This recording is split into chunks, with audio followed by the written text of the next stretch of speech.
y también un poco ácida, que a mí me cautivó desde que la oí por primera vez. Cuando me la contaron supe que se iba a quedar en mi corazón a través de los años. Y de tanto en tanto me gusta relatarla, es muy corta, pero insisto, muy álgida también. Se trata de que había una vez una pequeña estación salvavidas sobre una costa peligrosa del mar, la costa rocosa de Massachusetts, donde solían ocurrir varios naufragios. A causa de las tormentas del Atlántico, se perdían muchas vidas de muchos botes, de muchos barcos, tanto de pasajeros como barcos pesqueros. Y entonces, ahí, a pocas millas de tierra firme, había muchas víctimas. Y por eso un grupo de voluntarios, de gente común, se dedicó a salvar vidas. Se organizaron para salvar vidas. Construyeron pequeñas cabañitas, muy frágiles, muy sencillas, pero a lo largo de toda la costa, y tenían gente vigilando el mar todo el tiempo. No había faro, así que eran ellos los faros humanos que todo el tiempo veían hacia el mar. Y cada vez que naufragaba un barco, se corría la voz, sonaba un shofar parecido a este, un poquito más fuerte, y ellos se entregaban por completo a rescatar cuantas vidas podían. No se arriesgaban por dinero, no se arriesgaban por reconocimiento, sino solo porque le daban un enorme valor a la vida humana. Y es fascinante leer estos relatos, de esta historia real, por cierto, sobre estos hombres que lo arriesgaron todo, incluso la vida, para salvar a personas que nunca habían visto antes. Pero con el correr del tiempo, las cosas cambiaron. Al cabo de unos años, la Guardia Costera de los Estados Unidos comenzó a responsabilizarse con los labores de rescate. Y durante el primer tiempo, la Guardia Costera oficial trabajó mancomunadamente con los voluntarios, salvando vidas, juntos. Así que, después de estar juntos un tiempo, la idea que fue prevaleciendo de a poco fue: dejemos que lo hagan los profesionales. No solo están entrenados para esto, sino que les pagan para que lo hagan. De modo que los voluntarios dejaron de ocupar las cabañas. Pero, aunque dejaron de vigilar la costa para buscar barcos en peligro y dejaron de enviar equipos para rescatar gente, sucedió algo extraño. Decidieron que no se iban a disolver. Se negaron a desintegrarse. Ya no rescataban vidas, porque lo dejaron, insisto, en manos de la Guardia Costera. Pero a partir de ese entonces tampoco se desintegraron. Se reunían de tanto en tanto, 2 o 3 veces a la semana para cenar.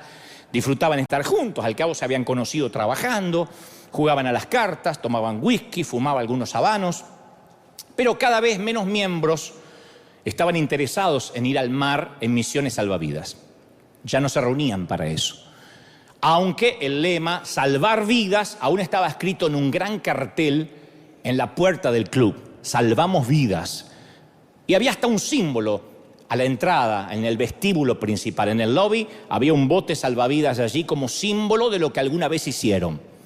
La mayoría de los miembros abandonaron completamente las actividades de salvar vidas porque decían que eran desagradables, resultaban un obstáculo para sus reuniones sociales, y con el tiempo tampoco les agradó que de tanto en tanto la Guardia Costera les trajera algún náufrago, porque decía que les ensuciaban el piso, llegaban envueltos en algas, le embarraban el suelo del club, así que tampoco querían que les trajeran náufragos, pero siguieron llamándose a sí mismo Estación Salvavidas. Solo que ya no se dedicaron a salvar vidas y tampoco permitieron que ingrese gente salvada de un naufragio si antes no se secaba, no se bañaba y se vestía elegantemente. Por eso dije al principio, es una historia ácida y no la voy a explicar. El que tiene oídos, que oiga, dijo el Señor. Nosotros fuimos, desde que fuimos salvados, valga la redundancia, hechos para dedicarnos a salvar vidas, para buscar almas. Y la gente que nos rodea en todos nuestros ámbitos tiene mini naufragios todos los días. Una amiga a la cual despiden del empleo y no tiene cómo mantener a sus hijos, un hijo en la escuela que sufre bullying o tiene malas notas en el colegio, una esposa que está desalentada con su matrimonio, siente que no la aman, que no la protegen, que no la dignifican, un amigo que se endeudó más de la cuenta, alguien que se enamoró de quien no debía. La mayor parte del tiempo, los salvavidas que podemos ofrecer nosotros son palabras. Es la palabra de Dios. Toda palabra que digamos tiene poder para darle un poco de vida a la gente, para darle un poco de ánimo, de energía, para sanar su espíritu, o podemos destruir más su espíritu todavía, podemos destruir más todavía su estima. Pero todos tenemos la capacidad de ofrecer la aceptación, el amor, la esperanza, pero también podemos juzgar, condenar, herir, y sin querer no dejar entrar a los náufragos porque nos ensucian nuestra higiene espiritual. Pablo dijo: acéptense mutuamente, acéptense, dijo el apóstol. A mí me sorprende esta palabra porque no dijo comiencen a amarse a la fuerza, dijo acéptense, lo mínimo. ¿Y qué es exactamente lo que hacemos cuando aceptamos a alguien? Aceptar a una persona es permanecer con ella, aunque todavía no cambie. Aceptamos los hijos que nos dio el Señor. Algunos aceptan a su cónyuge. Algunos aceptan la suegra que te tocó. Hay que aceptarla, ¿qué vas a hacer? Hubiese buscado una huérfana. ¿Tiene madre? Acéptala. Ahora, por supuesto, no significa que aprobemos todo lo que haga una persona. Ayer me escribí a alguien y me decía: ¿qué se puede hacer? Mi hija menor, si no me equivoco, creo que me dijo que tenía 15 o 16 años, me acaba de decir que está embarazada. No sé qué hacer, me escribió la mamá. A lo cual respondí: ahora es cuando más necesita un abrazo. Ahora no salgas con que te lo dije, te lo avisé, pero ¿qué hiciste? Porque no va a resolver nada. No le digas que la estás aprobando, pero necesitas respaldarla. Eres su madre. No la apruebas, pero las tienes que respaldar, la tienes que aceptar. No la puedes mandar a la calle con un hijo en el vientre. Entonces, aceptar significa que seguimos queriendo lo mejor para una persona, para su alma, haga lo que haga incondicionalmente, lo aceptamos. Y yo quiero contarte una historia que tiene que ver con esto, con el aceptar, que a mí siempre me dio muchas dudas, me llenó de preguntas, pero tiene que ver a lo mejor con la historia de los que tienen el nombre, que salvan vidas, pero ya no lo hacen. Seguro escuchaste acerca de una mujer que estuvo a punto de perder la vida en un naufragio. En esa misma historia hay un grupo de hombres que deberían estar dedicados a salvar vidas, pero ahora tienen un club social, y que también se olvidaron de aquel que continuamente está buscando los naufragios porque no deja de mirar hacia la costa, porque allí está lo que más atesora y lo que más ama, que son las almas. Aquella noche, dice las Escrituras, la dama estaba en la cama con aquel hombre como había estado tantas veces. Ese hombre no era su esposo, obviamente. Seguramente habían tenido relaciones, habían intimado varias ocasiones, pero esta vez sucedió lo que tanto temía en sus peores pesadillas. De pronto, la Biblia dice, en el mismo acto, y los adultos entendemos a qué se refiere, la puerta se abre de golpe y los descubren. Resulta que había hombres afuera esperando, fisgoneando, vigilando, y ahora habían entrado para llevarse a la mujer. Ella gritó, lloró, pidió clemencia, compasión, se vio desnuda, se sintió avergonzada, quería esconderse, pero no tenía dónde ir. Y te aseguro que ella se hubiese suicidado ahí mismo, pero no se lo permitieron. No le dieron el gusto de poder quitarse la vida. La envolvieron en sábanas y se la llevaron. Ella está pensando en su madre, posiblemente si tiene hijos, en sus hijos. Pero como al paralítico que lo llevó un grupo de hombres a Jesús, a ella una multitud la está llevando también a Jesús. Solo que a ella no la llevan en una camilla como al paralítico, sino que la están llevando envuelta en sábanas, semidesnuda. Y los hombres que la llevaban, a diferencia del paralítico con sus 4 amigos, no eran sus amigos, eran sus enemigos, que la están llevando, y no para que sea sanada, sino para matarla, para lapidarla públicamente. Y Jesús se acercaba a la multitud, siempre para enseñarles, y cuando les estaba enseñando en aquellos días, la forma que un rabí indicaba que comenzaba el mensaje era el momento que les decía, ahora empieza la enseñanza formal. Era el momento que él literalmente se sentaba. Y todo el que quería escuchar se mantenía de pie. Todos podían verlo y él se sentaba. Cuando él se sentaba así en el piso, era que empezaba la enseñanza formal. Por eso él podía estar horas hablando. A mí me encanta la idea. Todo de pie y yo sentadito. Y no sé por qué, pero siento aplicar 4 horas. El Señor me... Aquellos hombres, Jesús está sentado ahí en el suelo porque empieza la enseñanza formal y aquellos hombres estaban dispuestos a humillar a la mujer en público, ¿no? Porque francamente, además de la mujer, es a Jesús que andan buscando. El texto dice que estaban buscando algo en lo cual pudieran acusarlo, a Jesús. Estaban buscando de ponerlo entre la espada y la pared. Así que acusaron a la mujer con la intención de hacerlo quedar mal y reunir evidencias en contra de Jesús. Maestro, dice la palabra que le dijeron. Le dijeron maestro, como si lo estuvieran honrando. Tenemos que aprender que si alguien se acerca a ti con una pregunta trampa y si te quiere dejar en evidencia, siempre se va a hacer el espiritual, siempre. Te va a decir, pastor, con todo respeto. Y seguido te tira la carga de veneno, ¿no? Siempre es con todo respeto. Pero me parece que eso es un show, más que una iglesia. Que Dios lo bendiga. O sea, el veneno va en el medio y después como un sándwich, va pastor y después que Dios le bendiga, ¿no? Te come lo del medio, te mata. Ellos dijeron, maestro, esta mujer ha sido sorprendida en el mismo acto del adulterio, en el mismo acto. Porque la ley hablaba con toda claridad sobre lo que se exigía para que alguien fuera sorprendido en el acto mismo. No podían decir, esta mujer me parece que está en adulterio porque le sorprendimos cuando salía de la habitación o cuando se estaban yendo. Tenía que ser en el mismo acto según la ley mosaica, la ley de Moisés. Las evidencias circunstanciales no bastaban.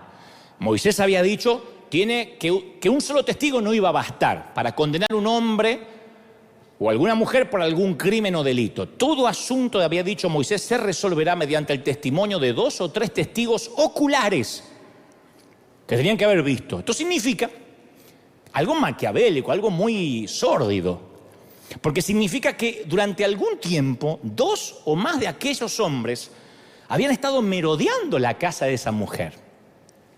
No podían intervenir el WhatsApp. Tenían que merodear. Tenían que mantenerse vigilándola día y noche o espiando por las ventanas o por la mirilla, porque obviamente no estaban intimando a la luz del día.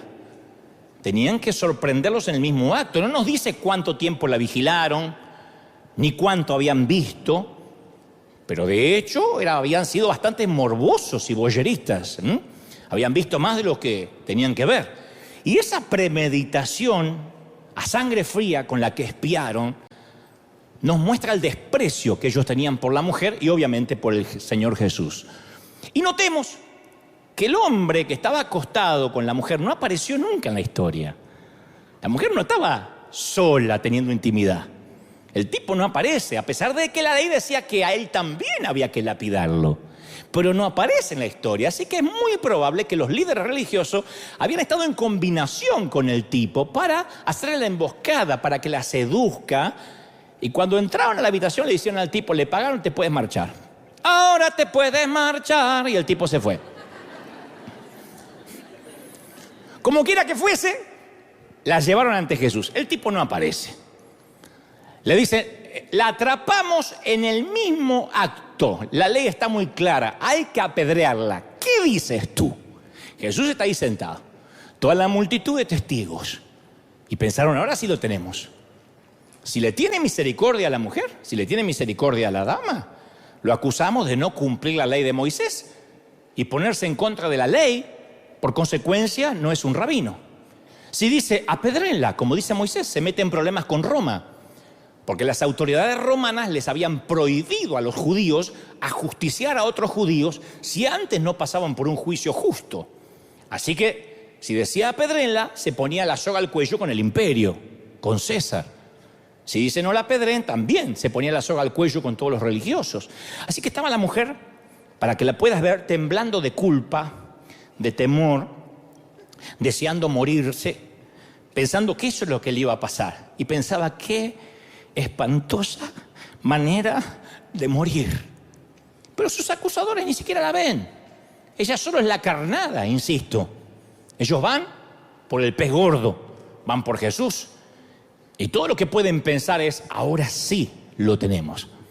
Así que los tipos permanecen ahí de pie, con las manos llenas de piedras, esperando solo que se les dé la orden y la van a ejecutar ahí.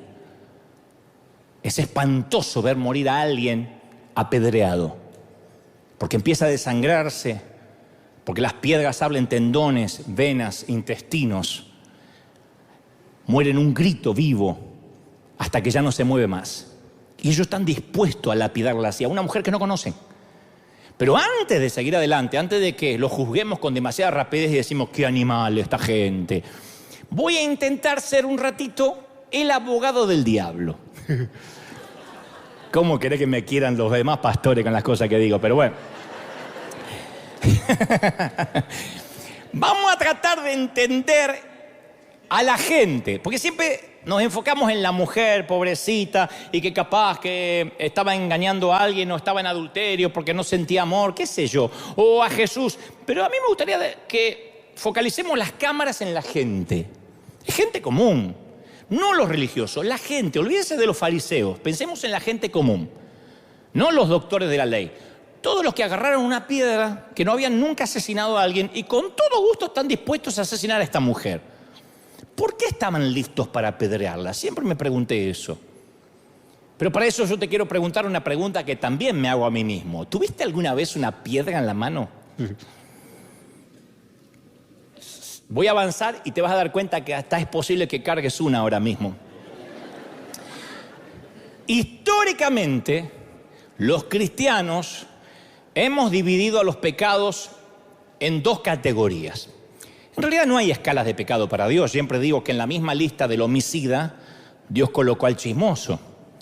Pero sin embargo nosotros lo dividimos en dos categorías subliminales. Los pecados de la carne y los pecados del espíritu.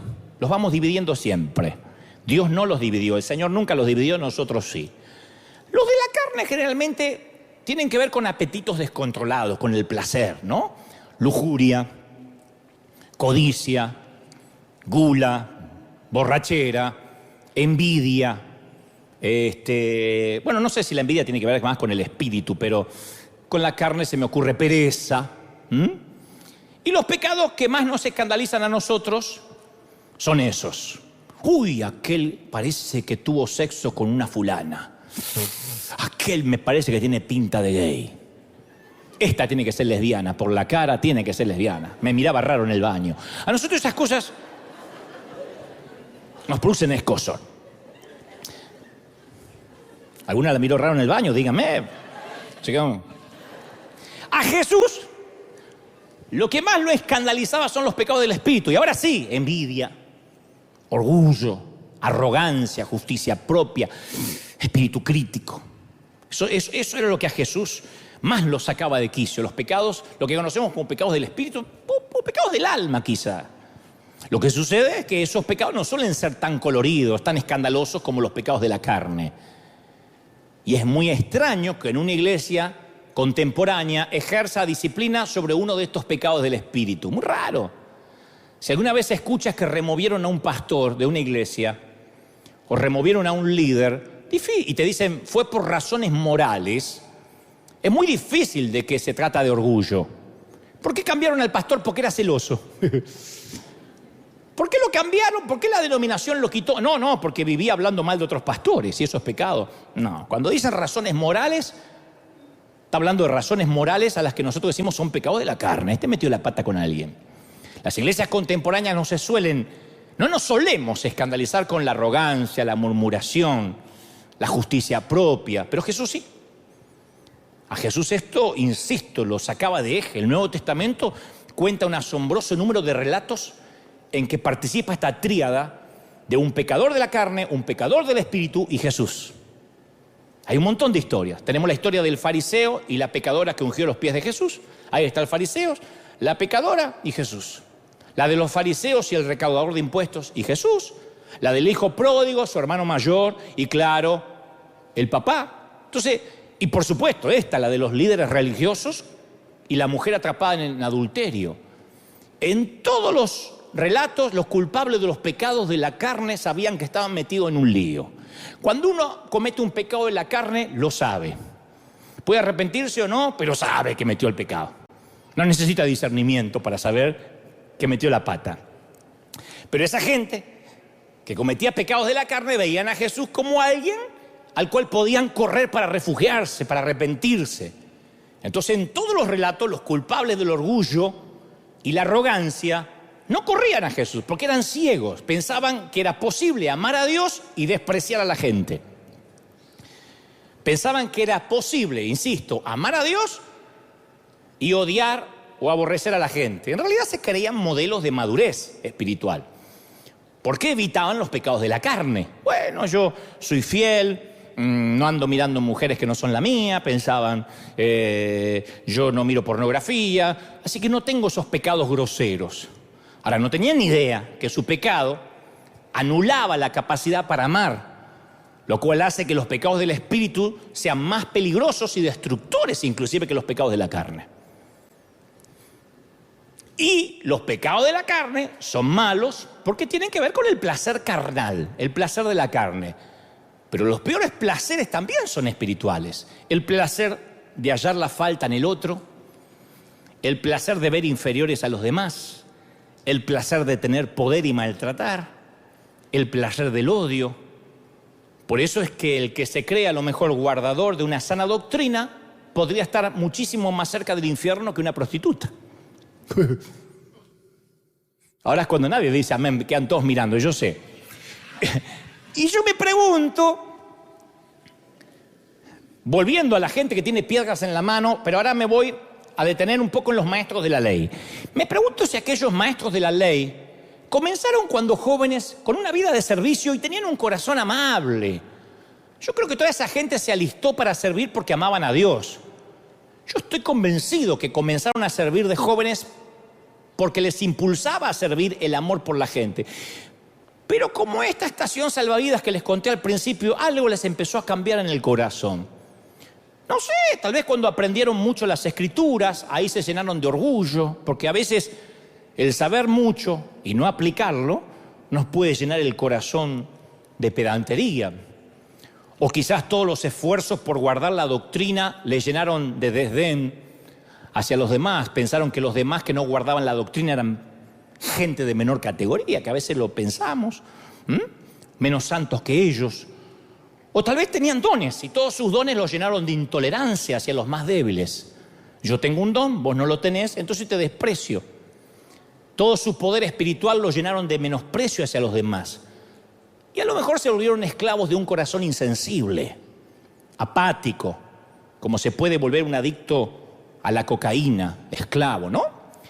Y lo irónico de los pecados del espíritu es que sus portadores no tienen idea que son portadores de ese virus. No tienen idea. Como en teoría guardan la doctrina, como en teoría no cometen pecados de la carne, son pecadores asintomáticos.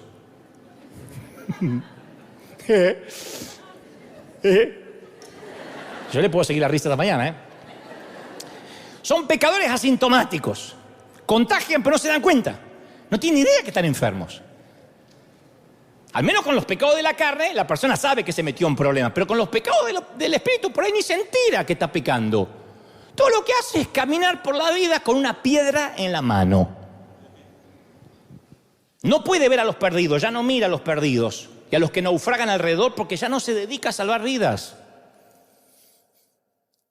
Hace un ratito, antes de salir al aire, al resto del mundo, yo les mostré un video donde les contaba, a raíz de este video, que vamos a tratar de llenar la arena con gente inconversa. Si la gente tiene el corazón incorrecto, dice, no, va a venir toda esa gentuza acá, y entonces esto no era un lugar de santidad. Claro, porque cuando uno se olvida de salvar vidas, uno empieza a preguntar, ¿y esto en qué me edifica? ¿Qué es la manera de disfrazar con espiritualidad?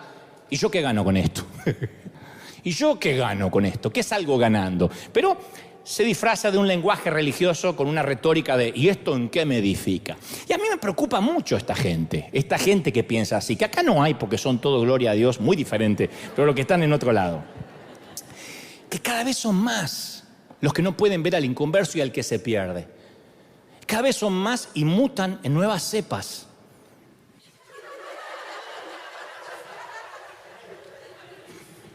Yo he vivido toda mi vida en la iglesia y Dios sabe que yo amo a la iglesia de Cristo.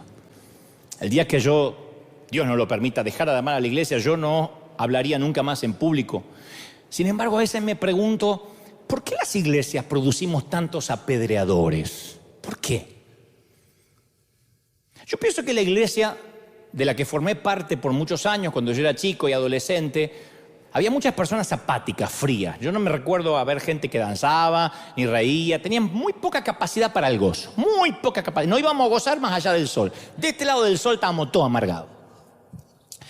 Pero había una cosa que sí disfrutaban, que era juzgar la inmoralidad espiritual de los demás. Eso lo disfrutaban. Los disfrutábamos, porque yo era parte también. Los hijos de alguien hacían algo insensato, recogíamos una piedra. El matrimonio de alguien no funcionaba, recogíamos una piedra. La teníamos ahí, por las dudas. El ministro de música escogía la canción equivocada o los músicos tocaban demasiado fuerte, más piedras. Alguien se pasaba de la raya, violaba un código moral o tenía un problema, entonces se corría la voz.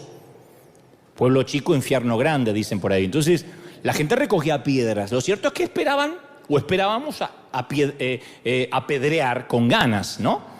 Nunca se hace esto abiertamente. Sucede así. En una iglesia se enteran de que un matrimonio anda mal. Un matrimonio de la iglesia. Y van camino al divorcio. No es que vienen divorciados.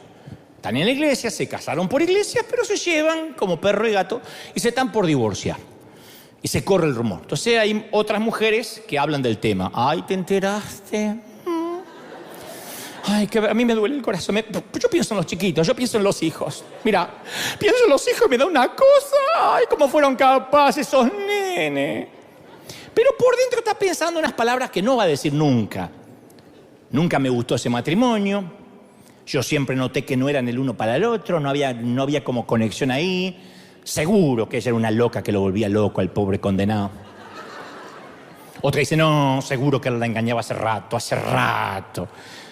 Entonces, debajo de la superficie hay unos sentimientos disfrazados y una superioridad moral de ser nosotros uno de los matrimonios fieles, que nos casamos ante Dios para toda la vida. O sea, son piedras pulidas, pero matan igual.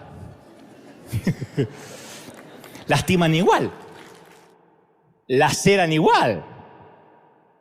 Entonces, ¿por qué será que en los tiempos antiguos mujeres como esta corrían hacia Jesús, mientras que hoy suelen huir de nosotros sus seguidores? ¿Cómo sería una iglesia? No hay un solo día de verdad que no lo piense. ¿Cómo sería una iglesia si no hubiera nadie dispuesto a recoger una piedra nunca? Nos guste o no nos guste lo que veamos. Sigo intentando ser el abogado del diablo para tratar de entender por qué toda esta gente tiene una piedra en la mano. Porque rápido tenían una piedra, estaban dispuestos a que le den la orden, con Jesús ahí. Bueno, me imagino que tal vez la querían apedrear porque esta era la típica mujer difícil de amar. Esas mujeres que a veces suelen ser una amenaza para otras. No sé, imagino, demasiado sensual, atractiva más de lo debido. La típica roba maridos. También es bobo el que se deja robar, por cierto, ¿no? Ahora, yo te voy a confesar algo. Desde que yo era pequeño, siempre hubo 3 palabras que yo detestaba más que cualquier otra. Las cosas que venían con un letrero que decía fácil de armar. No sé si es por mi incapacidad motora. Yo tengo una incapacidad motriz fina muy compleja. Me cuesta mucho destapar algo. Lo que es chiquitito me cuesta, a pesar de que dibujo, pero me cuesta. Pero cuando algo decía fácil para armar, yo podía hasta 3 meses. Los rompecabezas nunca me funcionaron.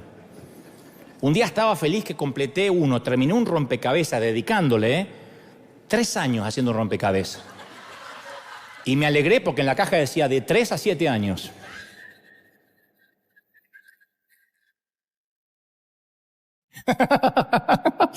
Así que lo hice rápido. Lo hice en el mínimo. Después me dijeron que no era la cantidad de tiempo, sino la edad. Pero bueno. Pero nunca eran fáciles de armar, nunca. La pestaña A nunca me encajó con la ranura B, nunca. Por eso, para mí, dicen que cada uno se imagina el infierno como quiere. Para mí el infierno es como Ikea. No tengo base bíblica para esto, pero es como Ikea. Una vez compramos un juego completo de living, de sala, y cuando fui a retirarlo era una cajita así. Le digo, ¿y el juego es living? Ármelo, me dice. Todavía está la caja tirada ahí, yo no puedo armar eso. Entonces, si yo quisiera trabajar, sería empleado de Ikea. Digo, ¿por qué no hay muebles como los acabo de ver? No, tiene que armarlos. Por eso el infierno es un montón de cosas para armar para mí. Y todas las relaciones con las que estamos y vamos a estar involucrados vienen con estas palabras en el exterior, para armar. A todos nos gustaría que la gente sea fácil, que las relaciones crezcan, florezcan sin atención de nuestra parte. Pero no es así, todas las relaciones son zonas de construcción. No es como los cuentos de Disney que se casan el príncipe con la princesa y a partir de ahí son felices. A partir de ahí tienen que armar la felicidad. Si formas parte de una familia, una amistad, una organización o una iglesia, gestionamos lo que se conoce la economía emocional. Que yo hablé mucho de esto. Las emociones son más contagiosas que la gripe. Hay gente que te contagia la alegría y hay gente que te drena la alegría. Esto es cierto hasta entre las personas y los animales. De allí que muchos eligen los distintos tipos de mascotas, por lo que esas mascotas brindan emocionalmente al ser humano. Hay animales domésticos que brindan más emoción positiva que otros. En eso consiste la diferencia entre los perros y los gatos, que yo te lo conté una vez. Un perro, si pudiera hablar, diría: mi amo me quiere, me alimenta, me da un techo, me cuida. Mi amo tiene que ser un Dios. Y te mueve la cola y te hace fiesta cuando llegas. El gato dice: mi amo me quiere, me alimenta, me da un techo, me cuida. Yo debo ser un Dios. Y en la vida tenemos gente que piensa como el perro y gente que piensa como el gato. Pueden mirar así acostado, ¿ves que te tocó?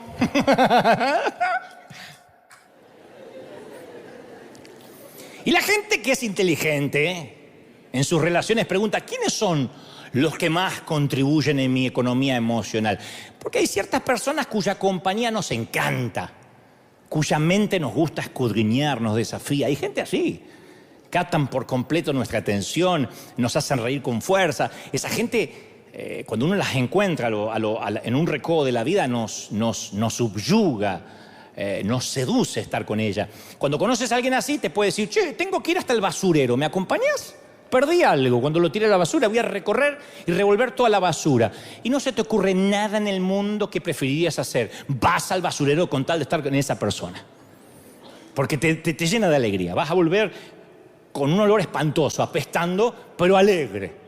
De la misma manera, si una persona tiene alma de gato y te drena, te puede ofrecer pagarte una cena cara y después llevarte a ver una gran película, un espectáculo teatral, y tu mejor plan es quedarte en casa para ver cómo se endurece la gelatina. Decir: no me muero, no, tengo que quedarme en casa, justo hice gelatina y tengo que ver cómo se endurece. No.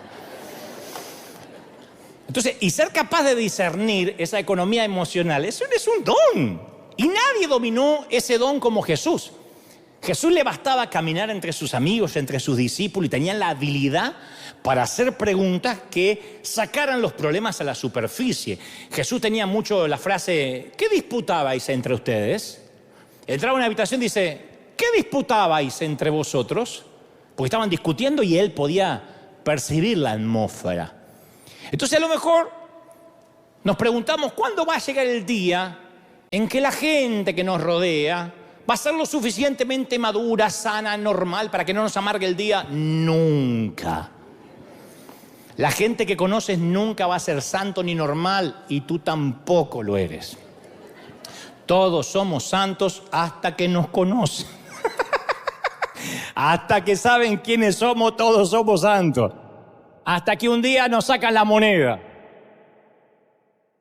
Ahora, de igual modo, cuando logramos conocer a alguien, en lugar de pensar que es como nosotros o que es diferente, nosotros por las dudas tomamos una piedra, murmuramos, criticamos, nos desahogamos en familia. No es que critiqué, me desahogué en familia. El escritor de Proverbios expresa, dice: el que mucho habla, mucho yerra.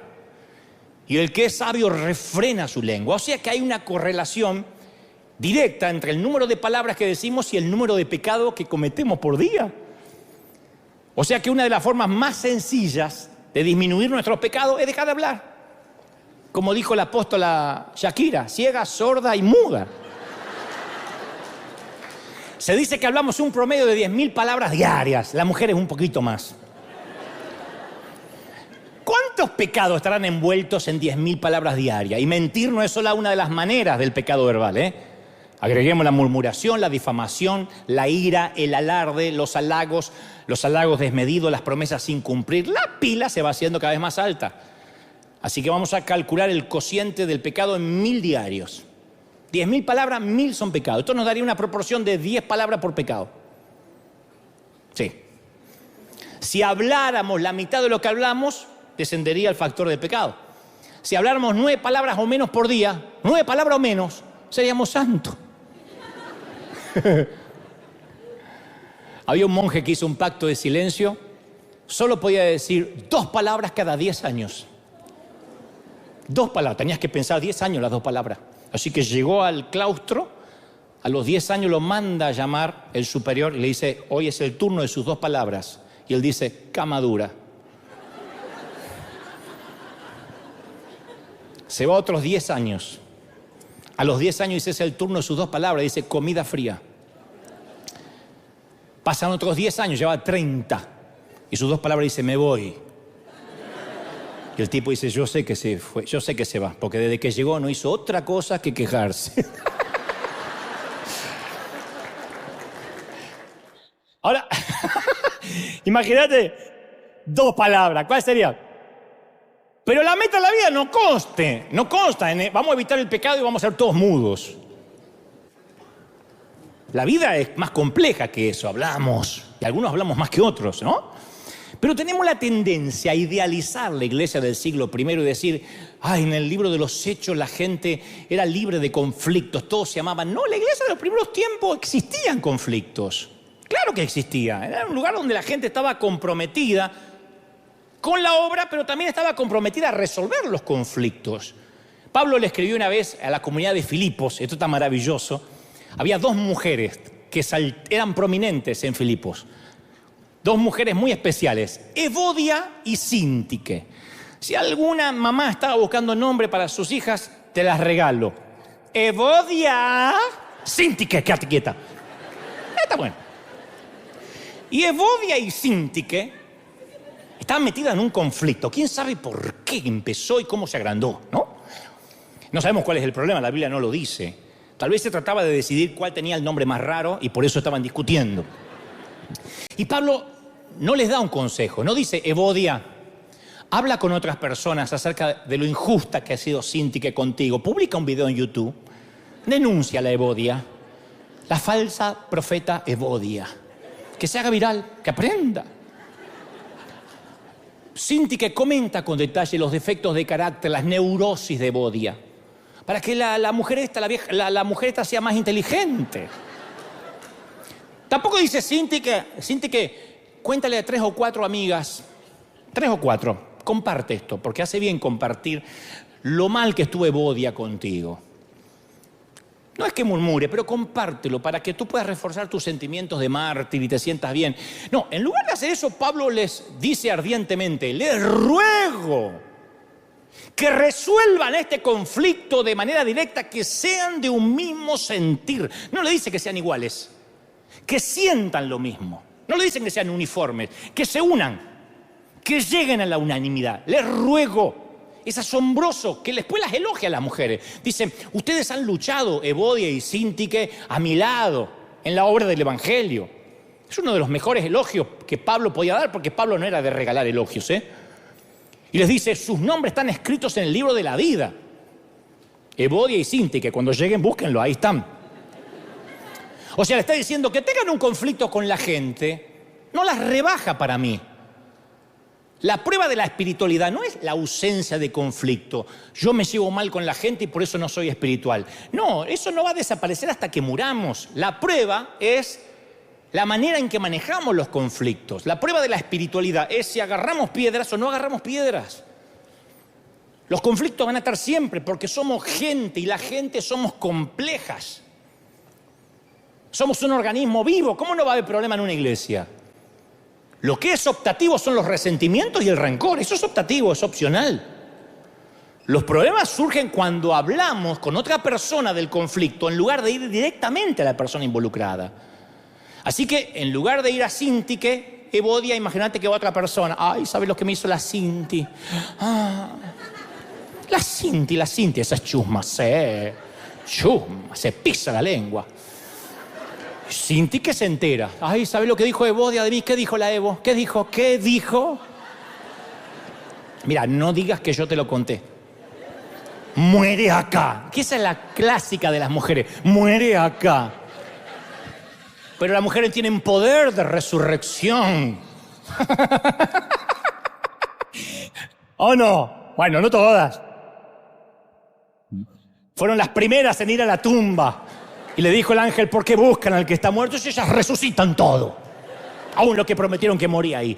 Y en lugar de haber dos personas tratando de resolver un acuerdo sincero, ahora tenemos dos grupos involucrados. Las que siguen a Evodia y las que siguen a Sintique. Entonces uno de los grandes mitos es, pero yo necesito desahogarme. Eso me ayuda a estar menos enojado. Yo sé que hablar de lo que nos hace sentir mejor. Para eso están los amigos, los pastores, los terapeutas y los chusmas. Pero no se reduce la emoción hablándola, sino que se vuelve a agitar, a revivir. Piensa que cuando uno dice, no sabe lo que me hizo, pero ya me olvidé, fue hace 3 años, yo ya lo perdoné. ¿Y cómo fue? Mira, llego y lo encuentro al desgraciado con esa loca. Vuelve otra vez. La excitación emocional. Y te sientes tan enojado como cuando te enfureció, cuando lo descubriste. Más lo cuentas, más fuerza le das a lo que pasó. Más fuerzas. Esto no significa que nunca hay que hablar de nuestro enojo, pero si vamos a involucrar a una tercera persona, que sea porque nos va a ayudar a reconciliar, no a agrandar el fuego. Hay gente que colabora con el arca y otros que ayudan con el diluvio. Por eso nuestro liderazgo sabe aquí que en la iglesia, en River, las quejas siempre suben, nunca bajan. Acá las quejas no sirven que bajen. Que un líder se queje con un miembro de la iglesia no sirve, no resuelve nada, agranda el chisme. Quien está abajo no va a resolver tus problemas, tienes que hacer que las quejas suban. Como dijo alguna vez el personaje de Tom Hanks en la película Rescatando al Soldado Ryan. El soldado le dice, coronel, usted nunca se cansa de esta misión. Y él dice, señor, esto es una cadena de mando y va hacia arriba, no hacia abajo. Usted, soldado, se queja conmigo y yo me quejo con mi superior y así sucesivamente. Yo no me quejaría a usted ni delante de usted. Tampoco discutiría con usted algo que está por encima de su paga. El colmo de la ironía es que existen muy pocas organizaciones y familias en el mundo donde haya habido más peleas y más divisiones que en la Iglesia de Cristo. Hay más de 30.000 denominaciones y todas son producto de una división, de una hostilidad. El alejamiento de personas que afirmaban seguir a Jesús. Pero vamos a nuestra historia, para no robarle más tiempo. Vamos a nuestra historia. Ahí estaban los apedreadores, la mujer, más o menos ya entendimos por qué tienen piedras en la mano, porque son parecidos a nosotros. La mujer esperando la muerte, sus jueces con piedras en las manos, Jesús ahí. Los apedreadores insisten, ¿qué dices? Entonces Jesús hace algo curioso. Se inclina y comienza a escribir en la arena. Famoso momento donde Jesús escribe en la arena. Es irónico que es la única vez en los evangelios que muestran a Jesús escribiendo. No lo hizo en papel, no lo hizo en papiro, no dejó ningún escrito propio. Si alguna vez escribió, lo hizo donde las palabras se las lleva el viento de manera literal. Escribir en la arena es lo más efímero que existe. Y este acto de ponerse a escribir molesta a los apedreadores, porque le están hablando y el tipo está escribiendo. Es una conducta extraña de Jesús. Los apedreadores pierden la paciencia y le dicen, tú eres el rabí. Lo presionan. Tú eres el rabí, dinos qué hacer. ¿Qué dices? Y Jesús dice, apedréenla. Es lo que dice la ley. Solo que hay una condición, una regla. Que tire la primera piedra el que esté libre de pecado, el que no haya pecado aquí. Y ahí empieza a escribir. estaba escribiendo. Hay una fascinante idea que data del siglo V, que yo adhiero totalmente, me encanta. Que él estaba escribiendo los nombres de los pecados cometidos por los líderes de ese grupo. Empezó a escribir, por ejemplo, alguien aquí, que aún no diré quién es, se quedó mirando por la ventana mientras tenían sexo más tiempo del necesario para reunir evidencias. Y uno por uno empieza a escribir los pecados de todos. Aquí mismo, un guardador, sin nombres todavía, un guardador de la sana doctrina, con piedra en la mano, vive bajando la mirada con cada trasero femenino que pasa. Se los conoce a todos y los podría hasta dibujar.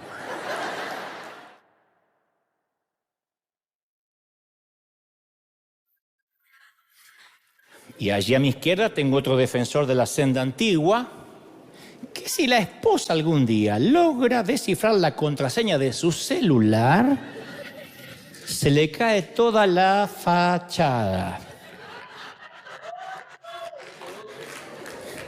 Y ni hablar de esa hermana que está aquí con mantilla en la cabeza, una pandereta en una mano y una piedra en la otra, que cuando está haciendo el amor con su esposo, imagina que está haciéndolo con ese otro muchacho que tanto le gusta de la tienda. Está tensa la cosa. Oh, allá tenemos un levita adorador, con una piedrota en la mano, que cuando se encierra en su habitación pasa horas enteras consumiendo porno. ¿Y qué decir de aquel predicador que habla de arrepentimiento, que dice que extraña tanto las prédicas de Gise Ávila, pero que maltrata y denigra a su esposa psicológicamente en secreto? ¿Y quieren que hablemos de ese creyente que carga una piedra pero miente en su declaración de impuestos? Y luego de eso levanta la vista y los miró. Ahora viene la parte de los nombres. ¿Empiezo a escribir nombres? Vamos, tienen la piedra, júzguenla, condénenla. Ustedes deciden, pero asegúrense que no tengan estas oraciones un sujeto. Porque apenas acuses, es cuestión de minutos y aparece ya tu nombre en la arena con lujo de detalles. Lo que pasa es que la condenación se ha enraizado tanto en nosotros, tan profundo en el corazón humano, que no nos podemos imaginar la vida sin condenar a alguien. Imagínate un día sin hablar de nadie. Hoy llegar a tu casa y no mencionar nadie, ni cómo te atendieron en el café, ni lo sugieren, ni qué dijo el pastor. Nada. Imagínate un día sin condenar a nadie. Yo estoy seguro que Jesús escribía los pecados de ellos. Si no, no tira a la gente la piedra. Estaba decidido a apedrear por una frase. Por simplemente el que esté libre de pecado arroje la piedra. Si yo he hablado a veces con legalistas y le he dicho, pero tú también estás en pecado. Yo no, yo tengo la sana doctrina. Y hasta donde la mente me da soy santo. Y me han discutido. Y si tenía una piedra me la reventaba en la cabeza. Así que una frase no las hace cambiar. Pero la Biblia dice que él conocía los corazones y hasta lo que pensaban. Pero escribía en la arena, donde también era fácil borrarlos. Así que también le estaba otorgando gracia. Estaba escribiendo en la arena, no lo estaba escribiendo en un papel para que queden y mostrárselos. Se iba a borrar. Y entonces, alguien leyó lo que escribía Jesús y soltó la piedra. Después, más tarde, un segundo y un tercero. Se dice que empezaron por los más ancianos. Claro, los que más pecado tenían acumulados. Y en la comunidad de Jesús no había lugar para arrojar piedras, porque todos estamos demasiado quebrados y rotos. Y ellos habían querido dividir a los seres humanos en dos categorías, los pecadores como la mujer y los justos como ellos. Jesús reemplaza brillantemente de un golpe estas categorías y ahora hace otras nuevas. Pecadores que admiten ser pecadores y pecadores que fingen no ser pecadores. Pero todos estamos en el mismo barco. Mi pregunta es, ¿trajiste hoy piedras que necesitas soltar? Porque necesitamos darles a conocer a las personas que no tenemos piedras especialmente aquellas que no nos agradan. El apóstol Pablo se limita a decir, no hay ninguna condenación para los que están unidos en Cristo Jesús. Y después dice, si Dios está de nuestra parte, ¿quién en nuestra contra? Yo no me voy a poner en contra de los que Jesús no condena. Así que yo te voy a preguntar otra vez, ¿trajimos piedras hoy que deberíamos soltar? Tal vez contra nuestros padres, contra un ex, contra un jefe, un compañero de trabajo, contra alguien que nos hirió. Y a veces llevamos tanto tiempo cargando esa piedra que ya no nos hacemos la idea de andar sin ella. Agarramos la bolsa, los lentes, la llave del auto y la piedra. Si sale el tema, lo hablamos. Si estuviste esparciendo chismes, tienes que soltar la piedra. Si tienes el corazón endurecido contra alguien, tienes que soltar la piedra. Algunas veces se producen apedreamientos en la propia familia. Son piedras pequeñas, pero se vuelve muy habitual en muchas familias tirarse piedras en las fiestas de Navidades, en los días de Acción de Gracias. Casi no lo notamos, pero vivimos arrojándonos piedras. Y como digo siempre, aceptar a una persona no es lo mismo que aprobar su conducta. Tampoco es lo mismo aceptar que tolerar. Porque habrá quienes me toleren a mí. Yo a este lo tolero. Que aceptan mi existencia e incluso mis fallos, pero en eso no hay sanidad, no me aman. Ayer mismo, Dios no me deja mentir, alguien me escribió en las redes, Dante, yo no te odio, solo te aborrezco en el nombre del Señor. Le digo, me mataste con la frase, ¿cómo no te odio pero te aborrezco? Claro, cuando la gente apenas te tolera, o te odia, o te detesta visceralmente, tienes que entender que no te odian a ti, odian lo que tú representas. Yo entendí que no me odian a mí, odian lo que yo represento. Para algunos yo represento las frustraciones de sus vidas, las cosas que algunas no pudieron lograr, lo que alguna vez soñaron y no pudieron. Entonces, en lugar de ellos darle gloria al Señor, como ellos no fueron bendecidos como tú o como yo, prefieren creer que lo que tienes te lo dio el diablo. A Jesús le decían, lo que haces está bien, no es un truco, es de verdad. Era ciego y ahora ve, pero por Belcebú lo haces. Es más fácil darle la gloria al demonio cuando nunca conociste la gloria de Dios. Si nunca en tu vida Dios te bendijo, es lógico que vas a creer que la bendición de otro le pertenece a Satanás. Y así calman su conciencia, odian lo que tú representas.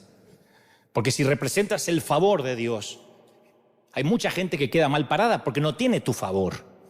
Y yo me rehusé hace muchos años a ser ofendido. Hagas lo que hagas, yo no te doy permiso para que me ofendas.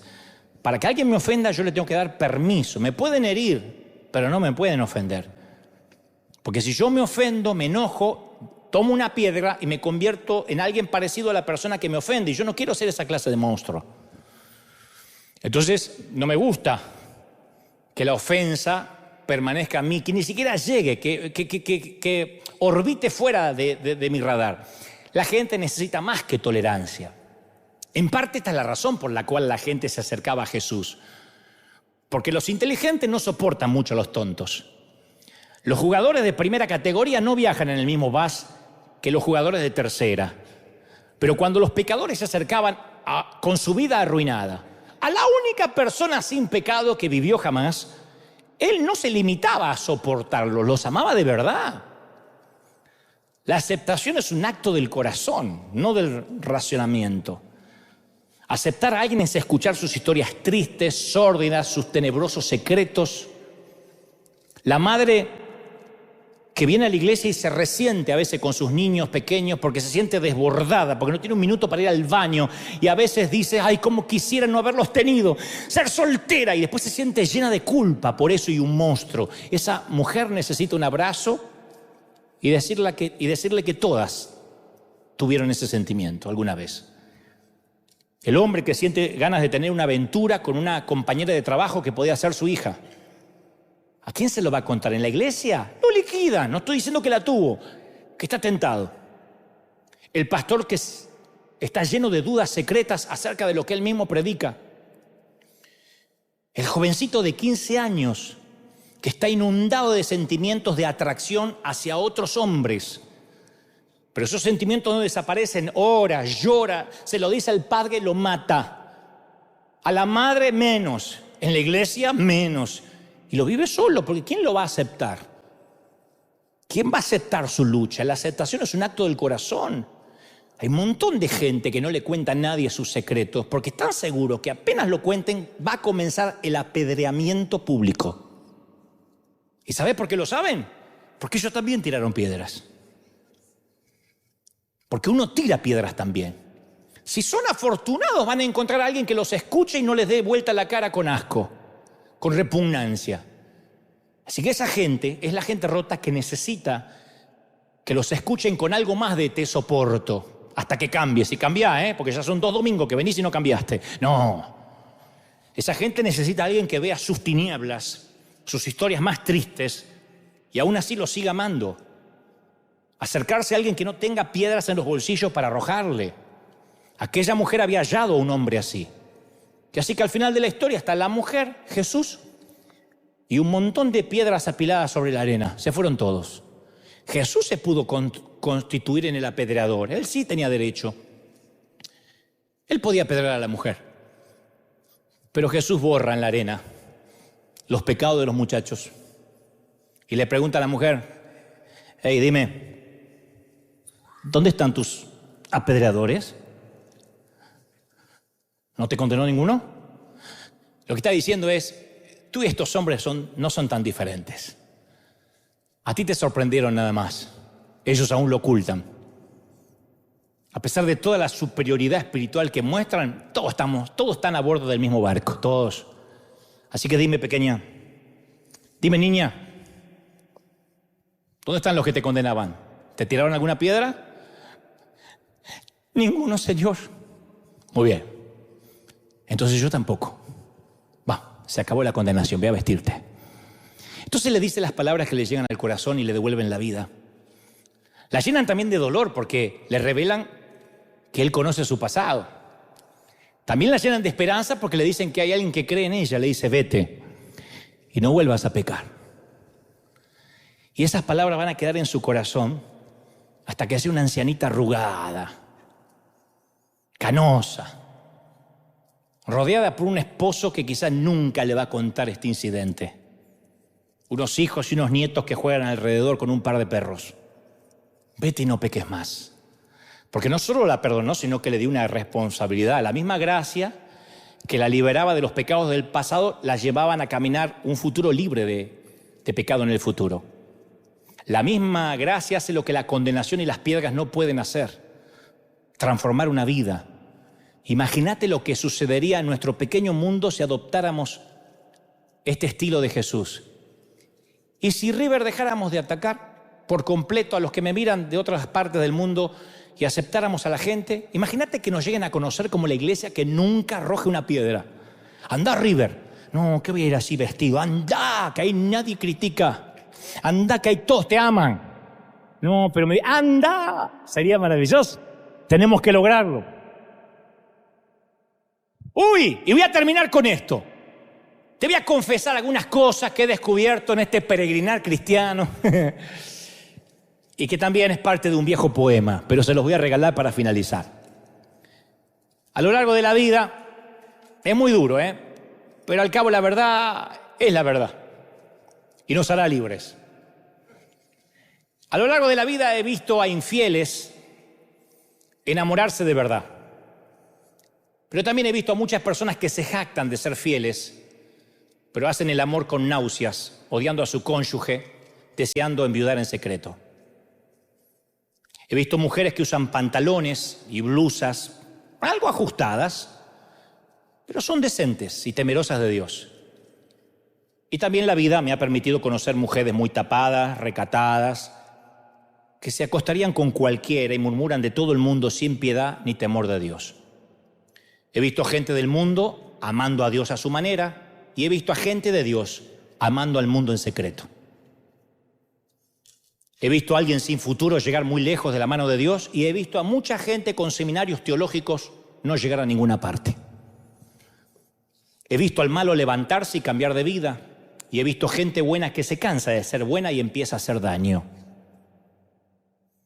He visto a líderes denunciando a otros líderes para tapar la propia lujuria que los consume en secreto, perdiendo el respeto de la congregación que los oye, que piensa, qué triste, mi pastor ya no habla de Jesús, sino que habla de otros pastores.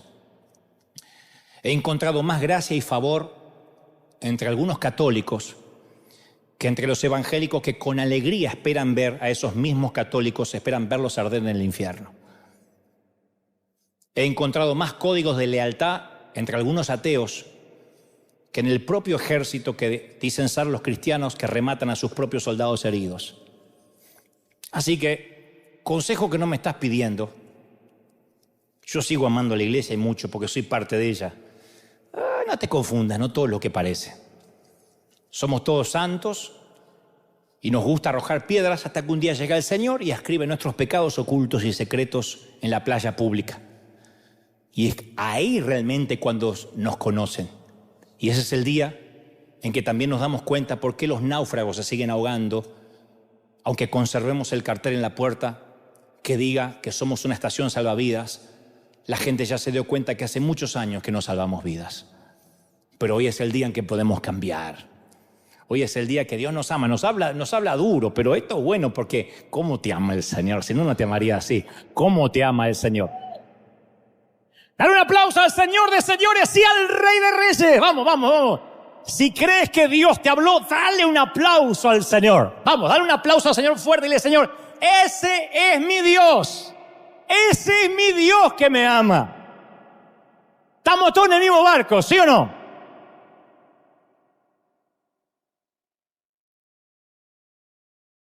Estamos todos en el mismo barco.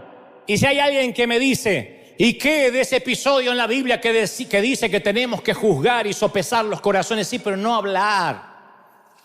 Por las dudas, como nos enseñó nuestro Juan Carlos Ortiz. Mira, querido, si hay que honrar o deshonrar, equivócate por honrar a quien no se lo merece, que con eso no te equivocas. No llegas al cielo y el Señor te va a decir, honraste a alguien que no se merecía. Nadie llegará al cielo y descubrirá que tuvo exceso de amor. Nadie va a ser más bueno que Jesús. Así que si vamos a equivocarnos, es preferible honrar a quien no se lo merece antes que deshonrar a aquel al que Jesús no condenó.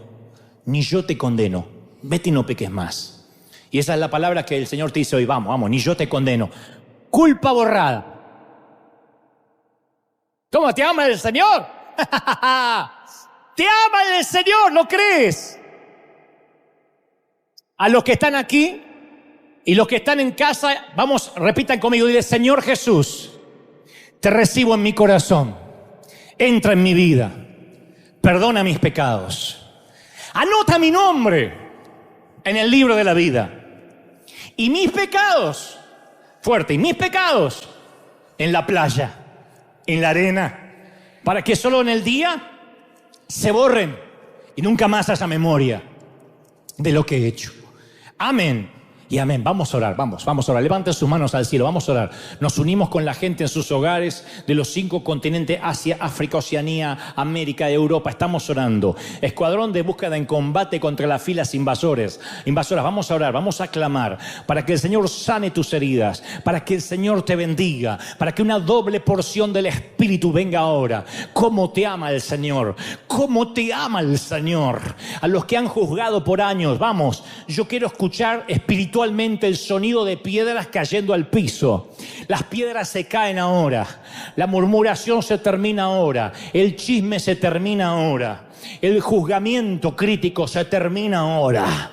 Ahora Dios va a levantar una iglesia modelo, no solo en el edificio, no solo en la siembra, sino en la manera de amar, en la manera de aceptar. Dice el Espíritu Santo, yo quiero cambiar vidas, pero he aquí algunos de los cristianos han puesto trabas.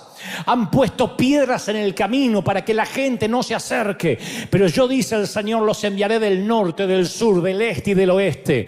Y vendrán necesitados, y vendrán caídos, y vendrán con sus vidas rotas. Pero yo sé que la iglesia los abrazará. Le dirá, este es el mejor lugar para estar.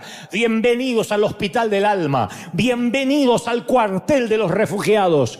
Te ama el Señor, te bendice. Padre, todos orando, vamos, los últimos minutos. Ya casi nos vamos, pero antes Estoy orando para que la gloria, la presencia del Espíritu sople en todas las áreas, en el cuerpo, en la mente. Mirá, hay gente encendida en fuego. Hay gente encendida en fuego. Te ama el Señor. Vamos, clamen ahí. Levanten las manos al cielo, jóvenes, niños, ancianos, adultos. Termina el servicio, pero no termina la gloria. La gloria del Señor lo va a llenar todo, momento a momento, minuto a minuto. Te ama el Señor. Y la presencia crece minuto a minuto, momento a momento, tiempo a tiempo, y crece su gloria. En los hogares, en las casas, recibe una doble porción del Espíritu ahora. Recibe lo que está pasando aquí. Hay un clima, hay una atmósfera de fuego. Porque donde hay perdón, donde hay arrepentimiento y donde la gente deja de arrojar piedras, el Espíritu Santo toma control. Y Él está tomando control de la gente que está hoy aquí. Yo declaro, yo creo, yo proclamo que los mejores días están por venir. Yo suelto tu bendición sobre este tu pueblo, sobre este tu ejército. Bendigo a los que están en sus hogares. Bendigo a los que me miran desde mi Argentina, México, Colombia, Honduras, Dominicana, Perú, Chile. Bendigo a la gente de Europa. Bendigo a la gente que está en sitios alejados. Recibe ahora la misma unción que hay aquí en casa, en todas las áreas. Te bendice el Señor. Gracias a los que han recibido a Cristo, los que se van a bautizar en momentos, los que se van a unir a los centenares de personas que hoy pasarán por las aguas, los que ahora se han decidido a que hoy las huellas de la arena desaparezcan para siempre. Te ama el Señor. Te bendice. Yo declaro bendición en el mes de agosto. Declaro que agosto, septiembre, octubre, noviembre y diciembre serán meses de liberación, de gozo, de paz, de bendición. Y yo declaro bendición en todas las áreas, en el cuerpo, en la mente, en el alma y en el espíritu. Amén y amén. Gloria a Jesús. Que Dios te bendiga. A la gente en la casa, firme como talón de oso. Nos vemos el domingo que viene. Dale un aplauso al Señor.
Sewer Slide.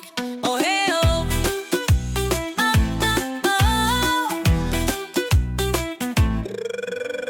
If you're feeling sad or mad at your dad, don't you fret, we got the solution for that.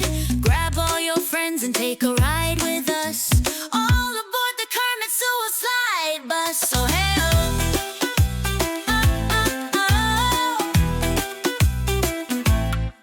Oh, hey, oh.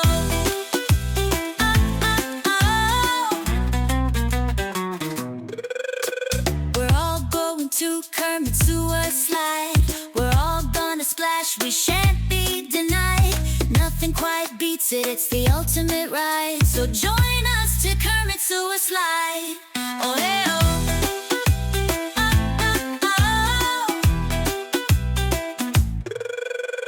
Go ahead, give all your stuff away. You won't need it anymore anyway. Because once you've taken the sewer slide route, never again will you cry, will you pout. Oh, hey, oh.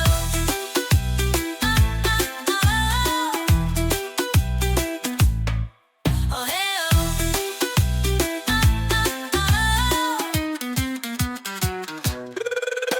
We're all going to Kermit Sewer Slide. We're all gonna splash, we shan't be denied. Nothing quite beats it, it's the ultimate ride. So join us to Kermit Sewer Slide. Oh, hey, oh. Kermit Sewer Slide, just say yes. Kermit Sewer Slide, no regrets. Kermit Sewer Slide, it's out of sight. Kermit Sewer Slide, is that a question? Heck yeah's the answer. We're all going to Kermit Sewer Slide. We're all gonna splash, we shan't be denied. Nothing quite beats it, it's the ultimate ride. So join us to Kermit Sewer Slide.